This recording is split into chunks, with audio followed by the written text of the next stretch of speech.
Hallelujah. Praise the Lord. Thank you, Jesus. Hallelujah.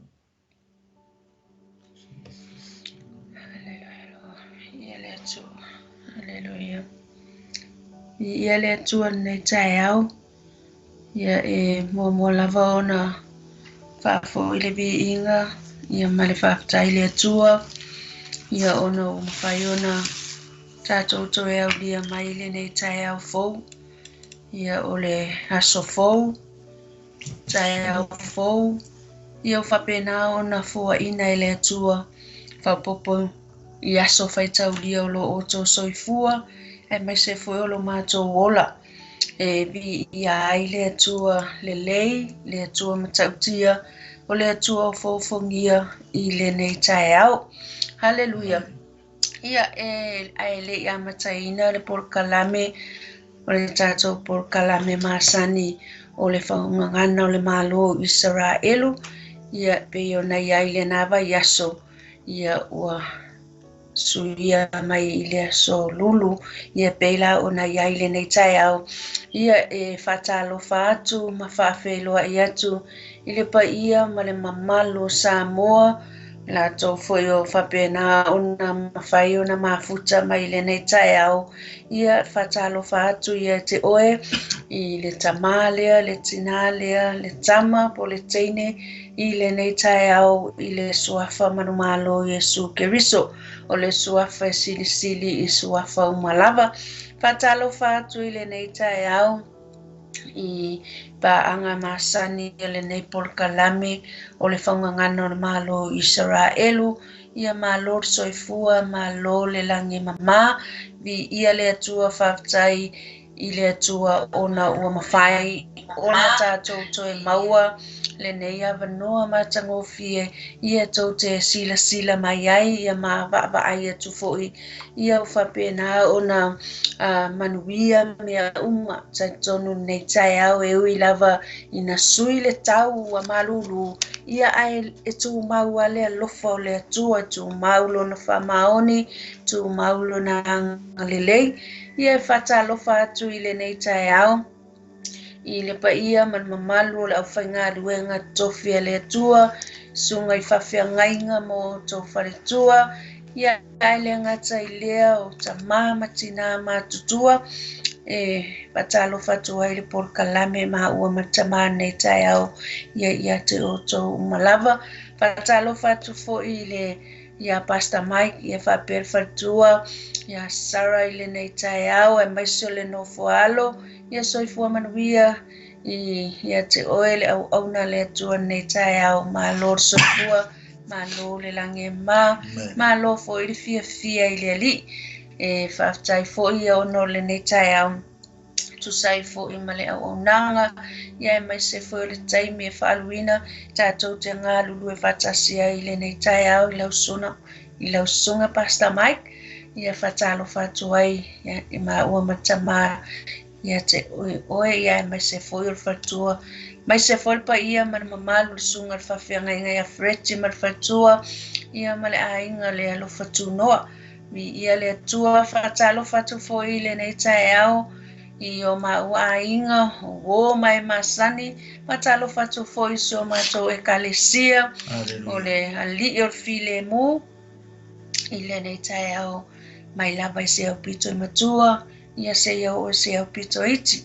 bi ia le atua nei tai au patalo fatu fo i nei tai au i se tasi fo i o fo mai lana se singa i o lana matamatanga fo i nei tai au i lunga tātou wala leo ia whamanuia le atua ia te oe e le o se tangata na whai atu ia te oe ia ai o le anganga o le atua o le ngā luenga le nā le anganga pa ia o le atua o lo o ngā lue nei le taimi nei o le whamanatu ia te oe o le whesosoani ia te oe mai tātou umalava ia e vi ia i le atua le leile nei tai au a talo whatu fo i haleluia i le nei tai au i si o tina pe a whai o mafuta mai le nei tai au ia vi ia le atua ia o le whatalofa nā ma le whawheloai mai te ma ua le nei tai au I whawheloa I atu ai I le pa ia mana mamalu o I lato whapena o na mafuta mai I so se tulimanu so se tu le nei ke lope I o e ma ua mai ai le au au nanga po le tato wala leo fo I le Global Kingdom TV Ia vi ia le atua o na o le nei tai au Ia ele I tuina atu le au na le atua Ia le a whapena ona o saunia se talo Ia e te tonu o le nei vai aso o se vai aso a whapitoa lava ta hua fo I so se tangata sa moa lava tātou whātāua I nā ailo tātou ngangana whamaile au tu mai mita I lau ngangana ma waa I lo whaasinomanga be proud of your language and grounded in your identity mita I lau ngangana o tai tonu nei tai au ia male nei fo I vai aso le ngata I tangata matua ia e whapena fo I alo ma whanau ta hua I o le ngangana whamei e loa o I lau ngangana e loa o I lau ngangana o iai le nei vai aso mai ase fe au whapea ia te au lava ia ia te au lava ia I la ngangana ngana le fale e te tau ona ave o au o le tangata ta ua o le awhawhine o le atua e te tau ona whaite te ai na tangangana so se mea ta te alu iai awa whemei e loa o I lau ngangana e loa o le awhine o le atua I lau ngangana whapena le tala na whai lei tono le awhionga pa ia le atua tusina mātaio le tala ia Peteru ina ua whawhiti whaatolu Peteru I a Yesu Kiriso FM le tala le fine muri e Peteru e loa oe sa oe leo le tangata sa e whatasi mai Yesu e loa oe lau ngangana ia e whapena le nei tai au ia male nei fo I vai aso I le whataua hina e tangata Samoa ma e pele fo ia Samoa lana ngangana pa mai le yo le autu e mita I lau ngangana e ma waa I lo whaasinomanga ai o la usaunia se talo nei tai ia a mataina ai tato por kalame o le whangangana o le malo Israelu hallelujah fia lava o mātou loto ia te oelo mātou atua awa ana lese noa o e tama mātou te le maua le nei tai au fou tai au mātango fie e whaupopo iaso lo mātou ola mātou whaftai ia te o e tama I le nei tai au ona o lo lelei o lo whamaoni o lo matautia ma lo sili ese Whaftai mai lo wa lofa tu noa wa mātou iai le nei vai taimi o le nei vai tau lo mātou atua e whale tonu lava le tangata ai o oe lo mātou atua e tu mau lava lo whamaoni whaftai le atua le awanoa wa mātou to e maua e whapena o na whaawawina ai le au nanga o le whangangana o le malo Israelu whapena o na o mātou whaasoa ina ai o maua le awanoa tama mātou te whaasoa ina ai lau upu o le whiau o le tala le leia Yesu Kiriso le atua lo mātou tama mātou whaftai a te oe I lau tau singa nei o mātou ta māmatina mātua e maise o le ainga pele le whatuatua o le Global Kingdom TV lo mātou atua. Tai fo I lau whamanianga I lau ona ia Mike ma le whatua ia Sarah whapele no fualo o le ainga fo I lo whatu noa I lau auna ma le whatua lo mātou atua. Ona o le au nanga lo mātou atua o mawhai ai. Hallelujah na mātou ngā lulu e whatasi I le whauina o lo malo lo mātou atua. Whaftaita mai lau whamanianga I paanga le nei por kalame lo mātou atua. tai lau whaamalolonga, whaftai au whaamanianga i o mātou tangata, whaftai lo wala awina i mātou, ma lo whiriwhiria i mātou, e whaongaina i lau ngā luenga lo mātou atua. Talo tamai le nei tae au le amataina o Port Kalame, ia anga le leila ua fio i le amataina, o ngā totonu se ia o fo i le whai wina tama. Talo ia iai lo anga le leia o mātou ainga, talo i lau whaolatanga lo mātou atua, ia avea lau upu i le nei tae au. Whapena o na ia inga ai se anganga, whapena o na fia mana o mia oe lo mātou atua, anga lei fo le au nanga le Global Kingdom TV, so se tuli manu e whao le nei lalo langi lo mātou atua, e mai se ai au na mwhatua o tama matene tala bou, o lo whaonga ina i lunga le nei ala leo lo mātou atua, ia iai lau whaamanianga, ma lau whao unga mana lo mātou atua, talo fo yo ayo iai se mana onga, haleluia o lau a fio e te tali whaali ali. Talo fo i tama hanga leila ua fio ia te ila toa mafuta mai le nei tae au, ia iai lau whaamanianga, whaamanuia mai oe tamai le nei tae au. Whamangalo ni o mātou whale tonu lo mātou atua, mana tua fo ilo nu o Isaraelu, whapenao na iai tama whanau o Samoa lo whangaina o lato, so i fua i totono lo nu ia iai lau leo ngā malau pui pui ngā tama, ia si o mia au pao i Jerusalema, ele ngata ilea ia iai lo wanga le lei lo mātou atua, manuia foi so mātou atunu o Samoa, ai mai se ai o le nei atunu o mātou wau mawai, ia iai lo wanga le lei tama. Tuina atu ia te oe tama le amataina o le nei au nanga, ia iai lau whaunga mana, ia iai lau whaamalo longa i o mā ua tino, e mai se i o mā ua nganga lo mātou atua. Ia anga lei o anga anga pa ia whamanatu, mai soso ani mai i le kiliva ina o lau upo, ia whapena o na whaamanuia e se anganga i le nei tae au tama. Whaamanuia mai oe, i le amataina o le nei au nanga se ia o lo na whai wina, o no o Yesu lelei. Amene, amene, haleluia. Ia le amanoa nei ia latu ina atu loa i le tama, ia pula o na whai le tua, ia mo sana saunoanga ia mare tato mata upu le nei tae au. Haleluia. Ia, vi ia le tua nei tae au, whaftai le li i o leo fōu tato toi mafuta i le lofa, mare anga le nei whaasosoa mai o tato tapa au siri le rangi. Ea o man whaataro whaatur tina i pa ia mare mamalu, ia o ina tofo i o e o mwhai o na whaavanoa ina lo taimi tā ua lava. I le nei tae au mare nei aso, ia o le aso muri fwoi nei o nei masina no na 5. Ia o nei tausanga, ia vi ia le li. Ma ro lava folau rangi ma lo fwoi ne soifua maua.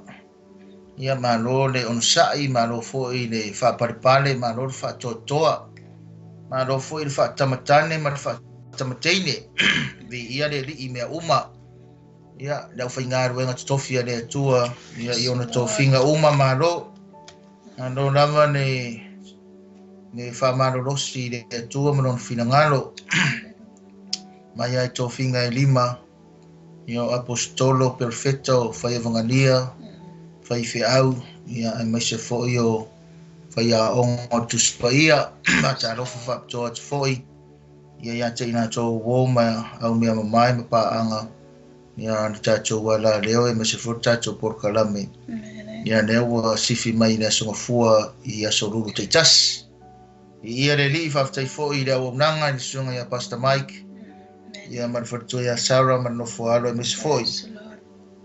O le tapo inga maru o le sunga i whengainga, ia freti marwhartua ia tise manofo alo e mai se le kālesia, vi ia le li. Ao le neita e ao, msalonga wainunga screen, tato tusi whaitau o le lua le tupu, tau po e lua sifuma le lua. Ao le whai mboa o le whai po e lua sifulu. Lua le tupu, tau po e lua sifuma le lua.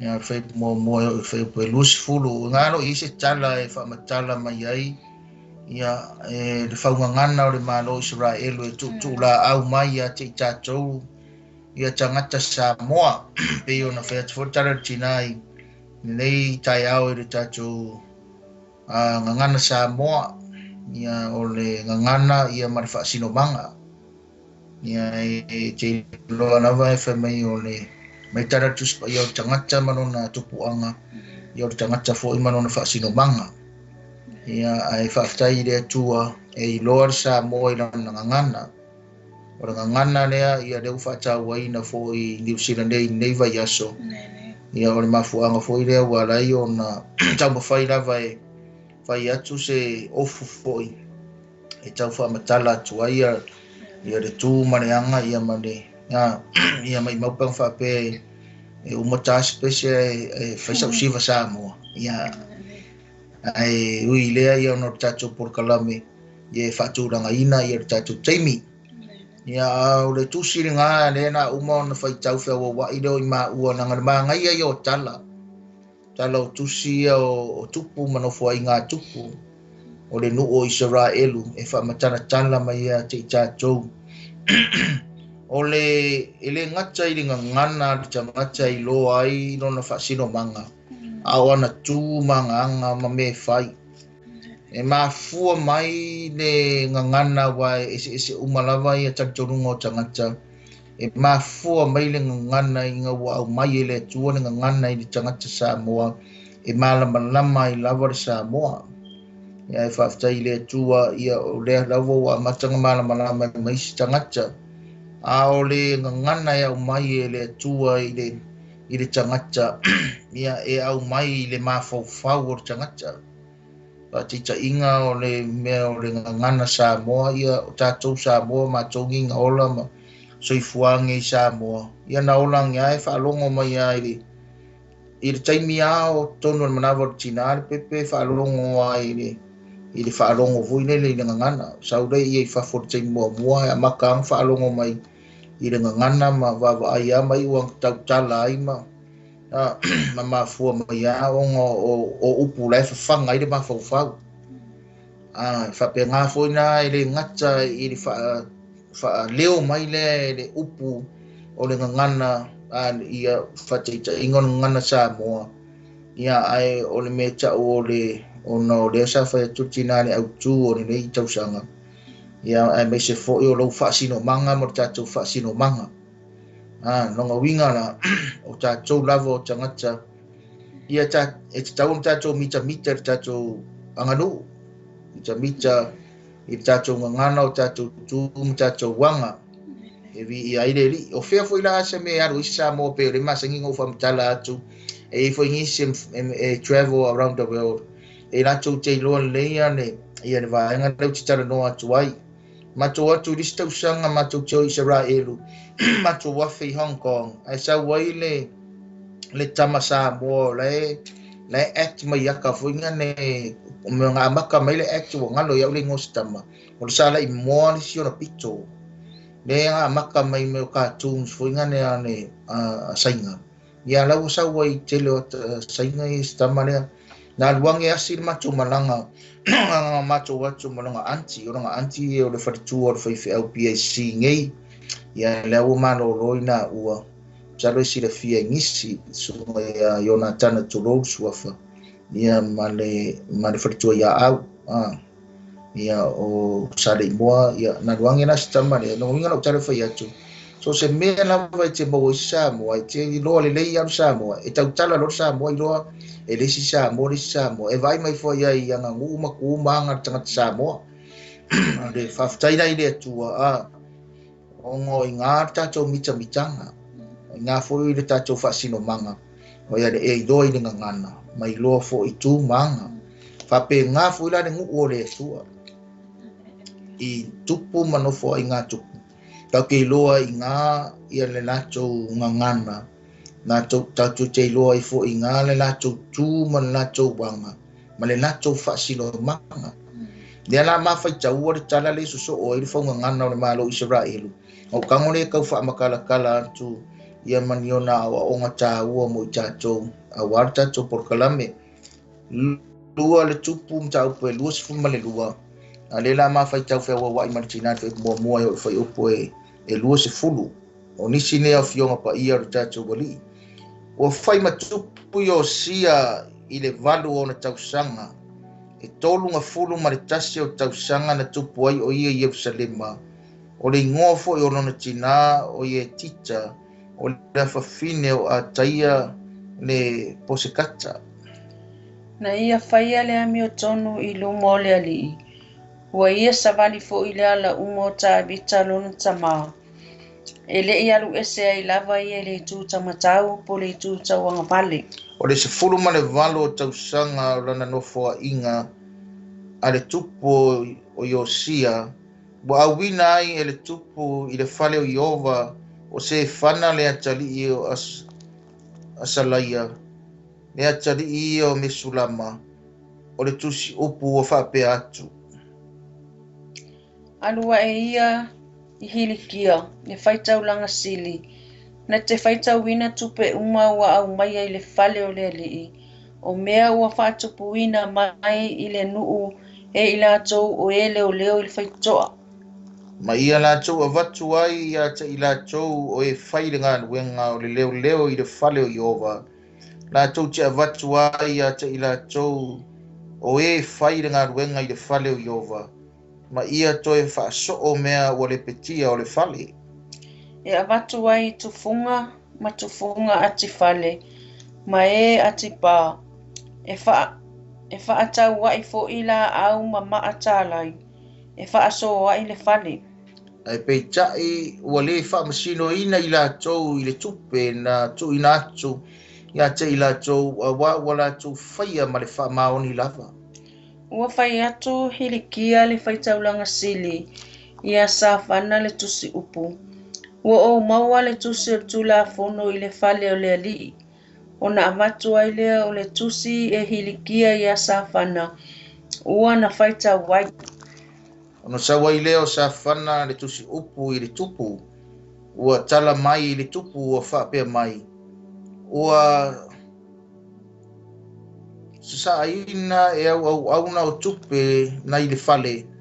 Ua tu ina atu fo ia te i lātou o e whaile ngā nuenga. O e leo leo i le fale o Iova. O na tau mai ai le sa whana le tusi upu i le tupu. Ua whapea mai. Ua au mai a te au e helikia le whaitaulanga o le tusi. O na whaitau le se whana i luma o le tupu. Ua whaalongo le tupu i upu o le tusi o le tūla fono o na sae ia i le ia o na ofu. O na whai atu ai lea o le tupu i a hilikia le whaitaulanga.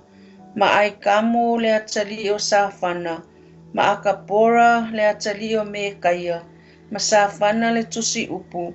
A toa ma a saia le au auna le tupu. Ua whape atu. O ia o tou mawhisiri atu ia Iova mo au. Ma le nuu a toa mai uta umalava i upu o le nei tusi. O le tusi nei ua maua a wae tele lava le toa sao Iova ia te i tātou. A wā ua le whaalongo tātou tamai upu o le nei tusi ina ia whaia ia tusa ma mea uma wa tu sia mai ai ia te i tātou. Ona o atu ai leo hirikia le whaitaulanga, ma ai kamo, ma akapora, ma sa whana, ma a saia.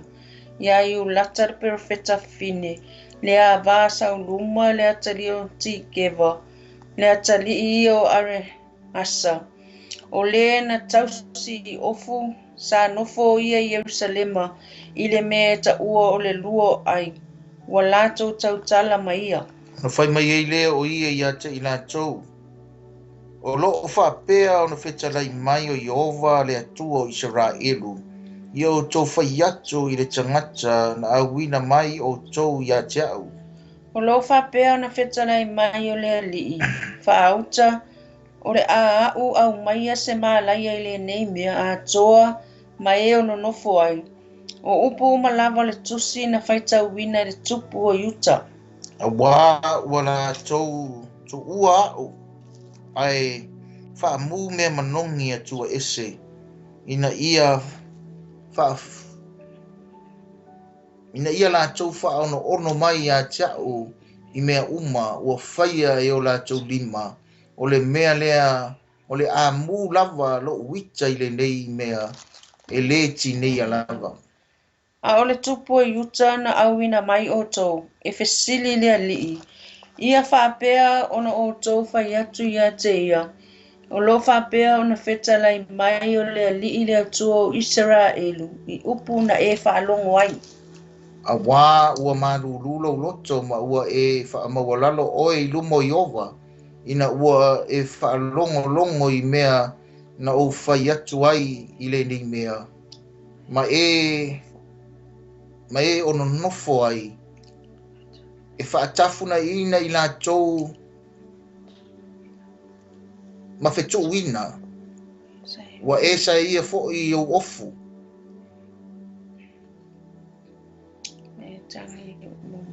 Ma e tangi e uluma o lo whitalai mai ova o whaalongo ai lava. O le nei whaauta ea, o te whaupopoina atu oe i outa mā. E o atu foi oe i loutu unga mau male file mu. Ai le i loa e oe le mālaia uma o te au mai ai le nei mea. O na la toto e tau mai ai lea i le tupu. Pamanuia lea tua e wala le whaita wina o na nga fionga pa ia. Ma ia yata ia peano na vi inga nei maso umai o il whaavau lava a mene. O le whaunga ngana o le MALO ISARAELU. O le tupu lea Iosia. Langa le winga le upu Iosia i le ngana e Peru. Whai mai God supports and heals. O le tua e lango ma wha malolo. O le tupu lea o Iosia. Mantua le tupu lea tatu tanoa i vaso te ngeo tupu a moni. A mone o le tangata o le tupu lea ngo matuato e fo i ai le whai o le a mi o le anga i lumo o le atua. A neng tatu tanoa i vaso neng te atu nei. Ona ta oto do leo a mone. Ai tula i mai no na tali i o Iosia. Walu tausanga Iosia ai whai matupu. Ai whai mai tolu sumar tasi tausanga na whai ai Iosia matupu i uta. O Yerusalema o le ainga o uta. Ai whai mai o le se furu mare walu on tausanga peo na whai tauina le tusi pa ia. Na avatu ai, na awina tuai a Iosia le tusi upu. E watu e whai atu i le whai taulanga. Whai taulanga ngai ngoi a hilikia. E awane tupu e ngā watu e tangata i le maru e ave totongi e tangata o lo o ngaru lue whai ngaru e o le maru. Ma whaatau ai ia mea e whapena ona to e whaalelei ai le maru. Ai ngā watu la le ave wheau le watu wheau o le tupu i o i le whai taulanga po le osi taulanga. Ai fo i mai le tusi upu, wa fo i mai ma le tusi o le tūla fono. Nga whai tau atu lea o le tupu, pe nga whai tau i lumo o le tupu. Le tusi o le tūla fono, o nga sae ia le tupu o na ofu ma a. Whai mai, wa toe au wina atu o le tupu, le saa vali. Ia te ila tau ia na whai tau wina atu o le tina. E o e fesili atu i le atua. Ma sa ili atu i le atua. Mo ia, ma le nuku, o iuta. Pa mea, ona tali mai ai lea o le atua i le whai taulanga po le osi taulanga. E watu e tau watu i le tupu. Pei tai onga o ia ua wha mawalalo lo na loto. Ma ua file mulo na loto.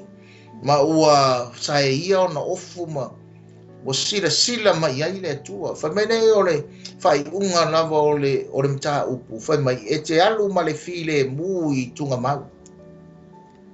E le ma whai foi o na wa ai o mata i le afi lea ua whai mai ai le atua. E wha mu ai i a Yerusalema. Whai mai na ne tala le atua nga whai. E whai atu i le tupu. E wha atau nuu lava le afionga le atua. E wha mule nei mea i le afi. E le mati nei. O le talaranga. Ai o le porkalame nei tae ao sa moa mane whafonga mai mane sira mai moa mai. o le faugagana o le malo Isaraelu. Le faugagana o le malo Isaraelu. A le saua I penga a le whaalua le tau mai I foi upu I le tusine nga whaitauinga o le atua o Isaraelu. O le atua o Isaraelu. Ngai whai mai e ne tana ne tuspa ia ngai ne o ato sa ili atu I le atua o Isaraelu. Tala le tupu nga whai. Ai au mai le perfecta. Fai mai le perfecta. Onga o oe wa e wha mawa lalo I luma o le atua o Isaraelu. No ngana nanga o le ngiva yaso e whaatatau I le ngangana Samoa. E mawhai fwoi o ngā tātou whaapia tātou porkalame. O le atua leo Isaraelu. O le atua fwoi leo Samoa. O le atua o Isaraelu o le atua fwoi leo Samoa. Whamaina I o le whai upu mua e o le whai upu e lua. Whai upu e si fai tau mai fai upu e lua, si toi fai tau a tina fai upu e lua, fa borbole na. Ne ia fai ale ami o tonu I luma o le alii. Ua ia savali fo I le ala uma o ta vita lona tama. E le I alu ese lava ia I le tu tamatau, po le tu tawanga vale. O le tina si o nunga le kiki a kul fai mua ngai ai pe ava pe le isau tuspa ia. O la ta o mai ai le tupo yosia, malona tina. Mane o le peo ngo fai atu le tele o taimi. O le taimi na me ta o mai tupu ta o mai malona tina. O le ngolon tina yu tita. O le winga le upu yu tita o le beloved. O le pele. A fe mai na ia o le si winga fe mai she will be praised. E vi ia ngai o ia. Nanga au lisi o ngā winga ngā whai mai o le whai mai, he is our hope and shelter. Whai mai o le winga ngā upo o le iutita, le ngata o le pele, ai whai mai e vi ia o ia. Whai mai la ia, langa o le atua o ia o le wha moe moenga, male lafitanga. Male olo po le malua papa. Nea nei whai mai, ngā whanau mai loa pe wa au mai le tama leo Iosia I te tono le ainga. Whai mai nona ia, o ia o le atua, o le wha moe moenga, o le atua o le malua papa. O le atua o le wha moe moenga, o le atua o le malua papa. Whai mai nei o le tangata, o le whawhina I utita, whai mai o le winga ngā o le upu, whai mai e vi ia ngei o ia. Le fine. Whai mai aisea langa e pele I le atua, aisea whai mai o le tupu lea, ngā whai mai ngā ia whaia le ami o tonu I luma o le atua. What a king, aisea langa le whakua o makua a mone. Bengongo fa kur vaso kia ngai o to tono o le atmosphere o to tono o le air o le fale. A ne wo matu non tamau a mone ngama kwa le anga lava. Ai makwa makau kia le winga o le ngoa Iosia. O le winga o le ngoa Iosia. O Josiah. God supports and heals. Whai mai e lango mai pe e whesoasoani mai le atua ma wha malo lo ina e le atua. O le whiau fo ila o le whaunga ngana o le malo Israelu ni tai au mo oe I lo sila mai moa mai ma lo whaafonga mai sa moa. Po a lava me tutupu I to tono le ainga, to tono whapotonga, tono e kalesia, so se mea tono whawhenga ruenga, a tari tonu tātou o le atua na te puipuia I tātou, o le atua na te whesosoani mai a tātou, o le atua foi ngā ke whaamalolo ina I tātou. O le whaamalolonga le atua le ngā te ritino pe on talo ritina a o le mawhauwhau, male ananga. Whaamalolo e le atua ritino mai le mai, whaamalolo e le atua le mawhauwhau, mai isi me so ngalu solo ai le mafofau. ma fa sao ma ia mafau ia tonu ma ia fa maloloina fu ile tuole e o tonu le fale because o le tua fa malolonga aria do wingo le ngoyo sia fai mai na o le pele e vi ia onga o le tua o le fa moenga ma le tua na te puipuina i tato o afo ia fe me tatu te o ia o le tua fa malolo e le tua e na lango pe so ni mai le tua o le tua o le tatu te fa moe ai o le tua e tatu te malu ai ma fua mai vai nga tupu ar tamai valu tausanga fai o ia matupu e fai mai nga ia fai ale a mi o tonu na ia fai ale a mi o tonu i lumo i ova o ia savali fo i iala uma o ta vita lon tama e le iaru ese i lavo o ia i le tu tau matau po le tu tau wanga vale e ese ma ngai o fe au le tu nei tai au fonga ngana le malo Israelu pe ono fai atu po le a lava le tua inga mea a tatu tari tonu i le atua imtua siri ese le atua. Risi mem tau tia i isa mo ma whafonga mai o le winga o le ingoa le tamu. A le winga o le ingoa i o sia. O i nga makua mene ese pe o le mene tau o le whaunga ngana. O le mene usa wai le ngana sa moa. Ma le ngana e peru le i winga o upu. Lisi foi mene ngo fa malusi lisi asu kere o lopo le kako klopo ia po le mapo le kalame o ile maola o le me ta o le ngoa e fa ngoa i tangata e ile winga ai mea e mea tutupu fa ngoa i tangata e sawana le winga tangata pe a mio ai ma mio nga i tangata pe foi la lo ngoa fa mtana tu lo ngoa o le ti laulelei ngo winga e laulelei le ti mai dai e so o ia tanga tei no ngai ngwa na winga no tale le fai atu ai fa mai no na ia onga saudo le ia fai upo e tolu fa solo mai lalo le o mo fa mtana atu tana inga wa aver fe awar tu was furu valu tau sanga nang mo fo inga as furu valu tau sanga nang mo fo inga fa popo mananga valu le pe saru pe walus furu ono tau sanga lus furu ono lo ono tau sanga e ave nanga fe aurei o le manu maru nga ave i le fai taulanga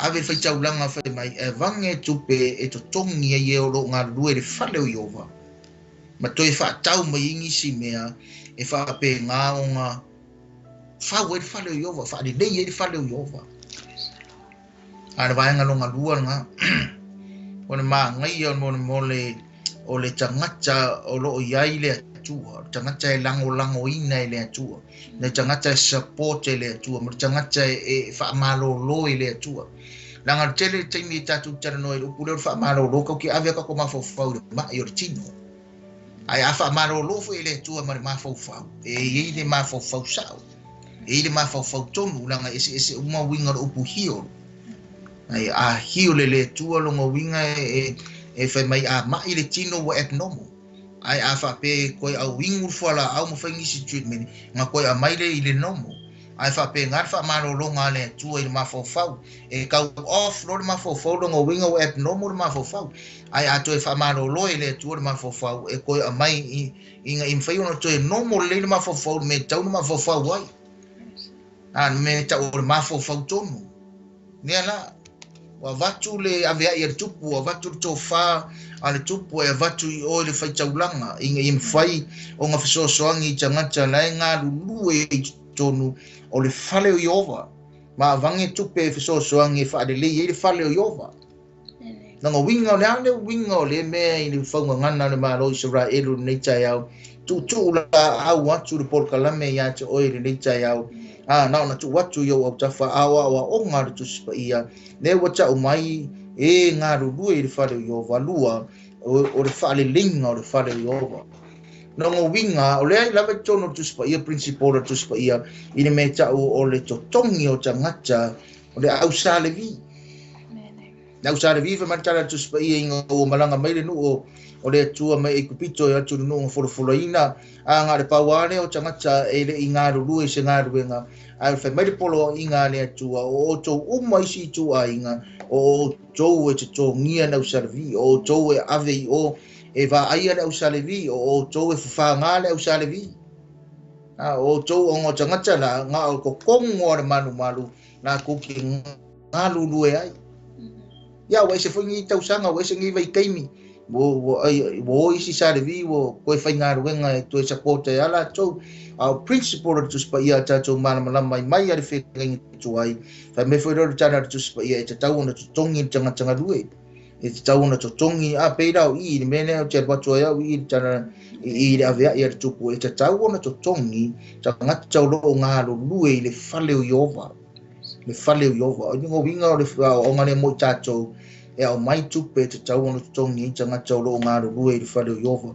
nanga is tanga tau lo ngaro lue le fale o yova ia o to yova to ngaro lue e fiso soani e tina to ongo ngi lava atu nu o lo tatu ia mare ma fau lava o tanga ia o lo ngaro lue te tono le fale o yova tatu wo tu spa ia ka ko ke mana malama le ai au sarvi le au tano atu tupu va ai tupe e ave to tongi tanga tolo ngaro bue I fale yova ma to e fale le I fale yova in fact o lo lava mana wa uia I le va enga ne o tato mata upu o tupe e tato te ave le lotu e memo mua ia fa pe na to tongi tanga tolo le tua lua ia eva ai mea o le malu le tua ia ma meo sauninga le tua nga pauanga o me lua o te loa ia uia ia mangisi mea I to atu ia o le mea o le mission le kalesia ia o ngo meanga ese o malava tatu o ino ngā mea o le mea mua tongi o tangata o le li mea nunga lua o le me fai ai sauninga pa ia le tua tala lava ngā tuspa ia man meno no toru o tatu te alo lofa isi tangata tatu te lofa I tangata mātitiva ia maisi mea pe o tatu wala leo ia e ave I fe awa le tua fa so o inai fa a upenga inai na fa pe nao na fai ona o atu ia pule anga le malo le tua I tangata pe o ngai tatu wala leo e fa fitai foi loto I le tua ma le sunga pasta Mike ia ona le ofo ave I le tua e ta la I le tana le leia le li ia o le vaenga na ona faida ia fa meno ne ma ngi o le sifa upunga I fa mai ele fa se fa masinonga o mea ngi o nga sala to faia ma le fa maoni ele fa se fa masinonga o tupe ngi ma totongi ma mea umalava ona nga la to faia ma le fa maoni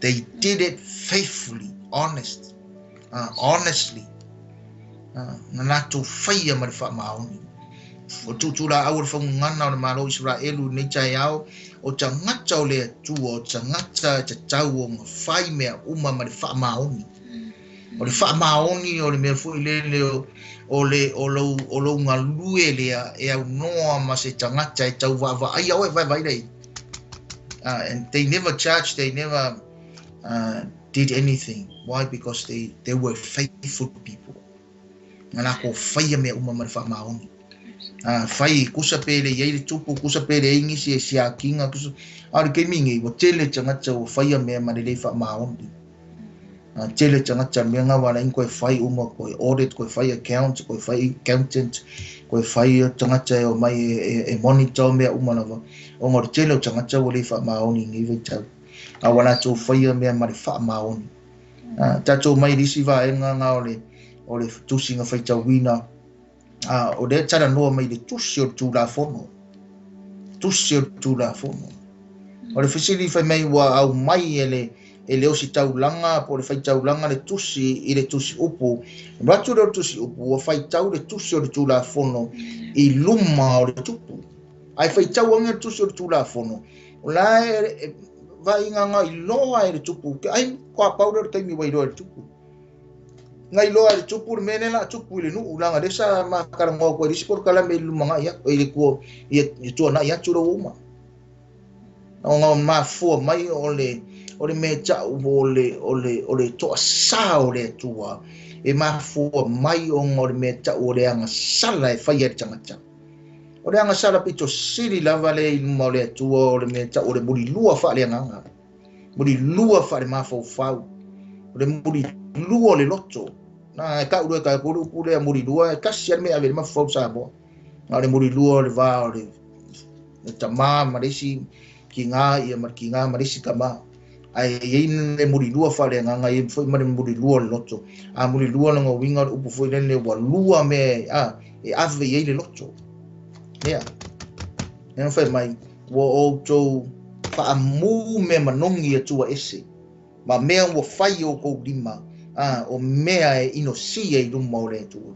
Nena la e tupu mai o sia, wa lewanga i e le tusi, wa whaamau wina, tu i tono le manu manu, e i le taimi e whaamau wina i le afi. Anga kau nua e se umakalanga o koi, i si vai aso le lo matu taimi o le tupu malosi le o nepuka nesa, na whaatau nua, ale me mangai ai vai ngane nga fai tau o le tupo yo sia i le tusi o le tula fono sa ia longa o fa ma lalo lona loto ma sa ili ne tu fa mo ngana o malo Israelu nei tai au le fautuanga o le upu o le tua a fai tatou te loa wa iai se sasi ma se o le memo mua lava e tau mai ai le i le anga nuu nga whai, nanga o le tū fo i le mare anga nuu lea Israelu, e le ngata tupu le Iosia, le tau mai i lona ta mao ta vita. Mantua ta ngata leo ta vita, i ngai kesi le fia le si saido ta vita. Ba le loa e ta ngata le si saido ta vita. O le saido ta vita i ngai, fai mai isi o ta ngata toto lima, ta ngata masala ma, ai le va ai le tu se isi lava me va ai le tu le lotto tangata i fa me so le lotto tangata i a le lotto tangata me ave i ma fo fau tangata ave i langa fa mo mua ave i langa fa tele o longa taimi ave i longa poto ave i longa tamai e ave o mai i lona ma fo fau. It's all about God. It's all about God.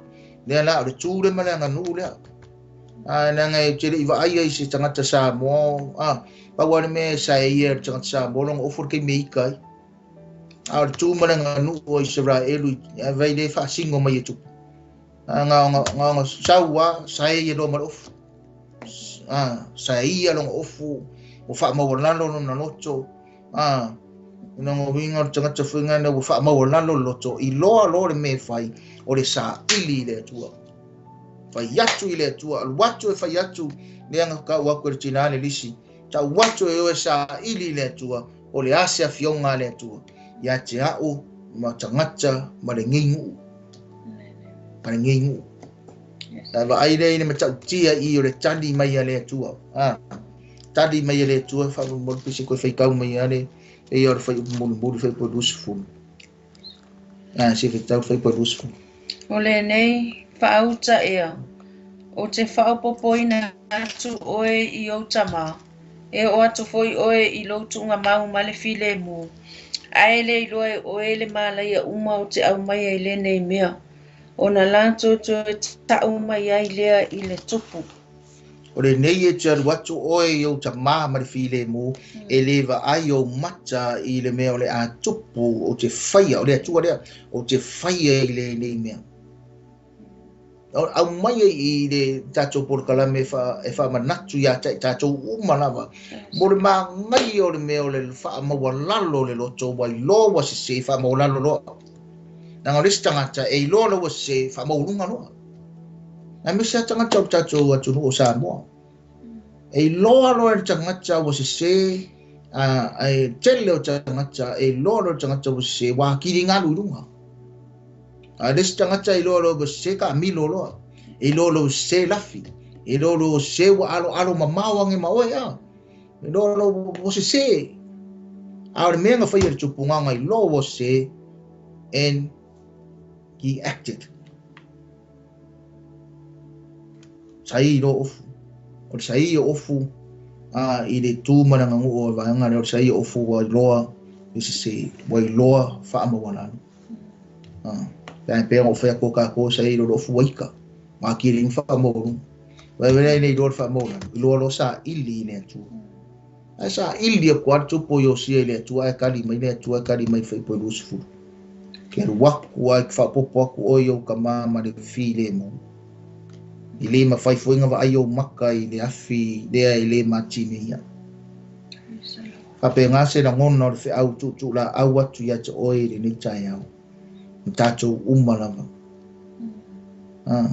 a fai tacho che losa ili le tua ka ko rova vala au ile tua male locho mo wala e kali mai le tua ya tacho na nga kai mier fenging tua al kai mier o tacho ye kai mingi ano ngominga o upure fa popo tu oyo tamai che alu male file mo ilim fainga va ayo macha ile file a cho mai tacho taimi tacho vai taimi ngai a tacho sa ili le tua male locho mo lalo ya mai le tua le tali mo tacho ka ko ke o ai male file mo i tunga mau ma or kai mine or kai mi o le tua yo changacha i le tua ar kai mingi or taimi o tacho e u yatu ya Yesu ke u yaku ya Yesu o Yesu ka ko ke o mau ai file mo le ngaka ngamo ai file mo kai mingi ai mau ai file mo tacho ba li liu le siwinga o file mo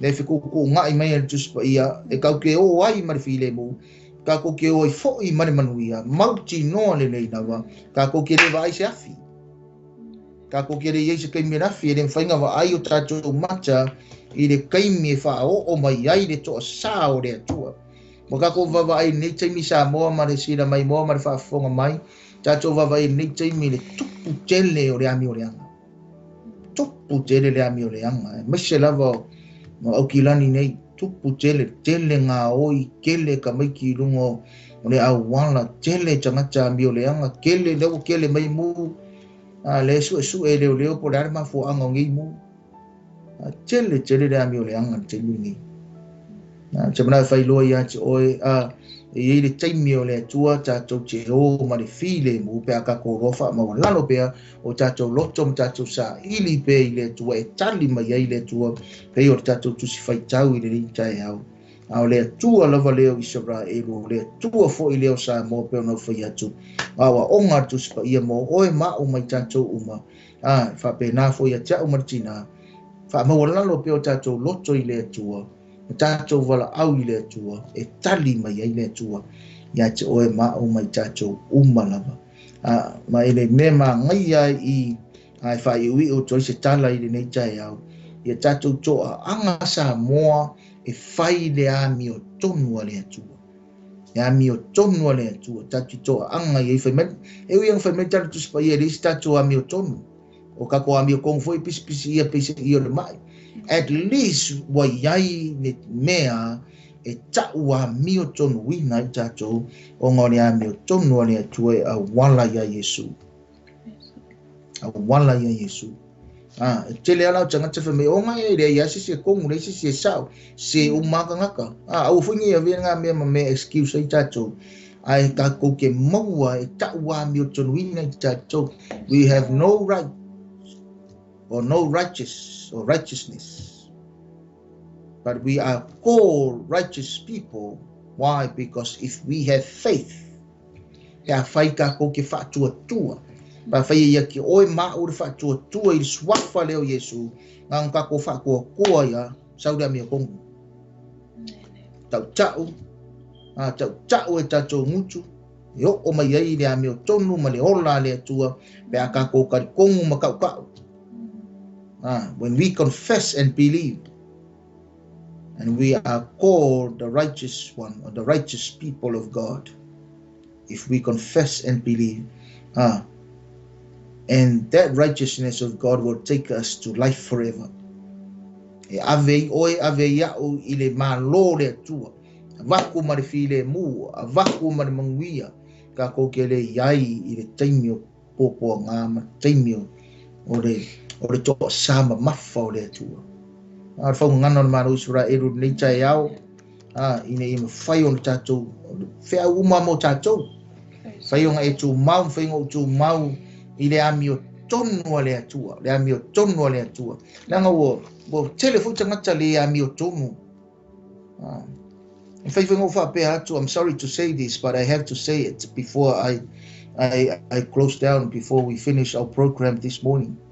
Kere tangata e o tangata o le atua, ai le ami o tonu, ai le ami o atua, i le wha maoni, i le sao.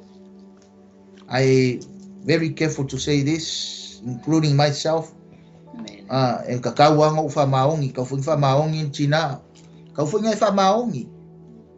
Tau wha tato wha maongi, o le winga ngā kako porkalame. I me mwhai on tato tū mau i le ami o tonu o le atua.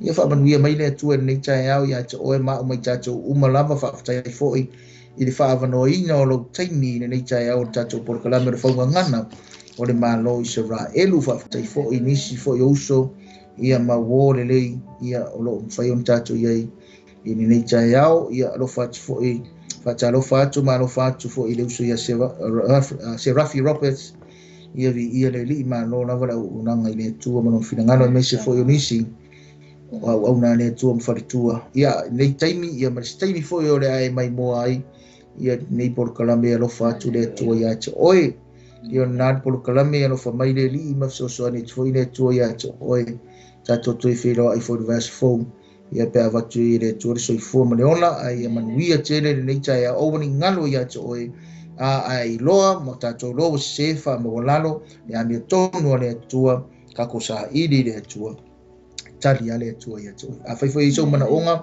sa ili le tua, tali ale tua ia tua. Father, we thank you so much for your word. Thank you for your Holy Spirit and thank you for your salvation. After tele lava le tua, a whai mātou te langona o mātou se. If we know our mistakes, if we know we commit some sins, oh Father God, we need to humble ourselves and seek you again. And surely you will answer us and bless us, O Lord. Whamanuia mai mātou, whamanuia le ala leo, whamanuia o tangata, o auna, ta māmati nā, o ta mamateine, ta iei le porkalame nei tai. Whamanuia lau no Israelu, whamanuia whaisi o mātou atu no pele o Samoa le tua, mai se whauru whata waina o le ngangana Samoa nei vaiaso le li i alofa mai lau fio, whamanuia o auna tofi. Manuia foi Pastor Mike Masaura mar whanau mane ana leo, e mai se foi o lau auna le ie, whare tua mare kālesia, manuia o auna ngā rue umar Global Kingdom TV, e mai se foi o nisio au aunanga, manuia mai lau fiore nei aso, ia whamangalo foi se upua se sero mātu watua, la lafo atu ia te oe mea umore nei aso, te whiso soani mai a te imatou, ai as tangata o fia maua lau soani apa atu iai, tali atu iai, whawheiloa i le mana onga na e le suafo Yesu le Nasareta, whamanuia e le whare mai mai whare pui pui, manuia le alo lau tarelelei, ia manuia e mātitiva le atua, ia lo whangia lau fio i mātou umalawa, i le nei aso ia iato oe revi, inga e whawawau lava Yesu lelei, amene, amene. Ia lo fatu, we love you so much. God bless. Shalom.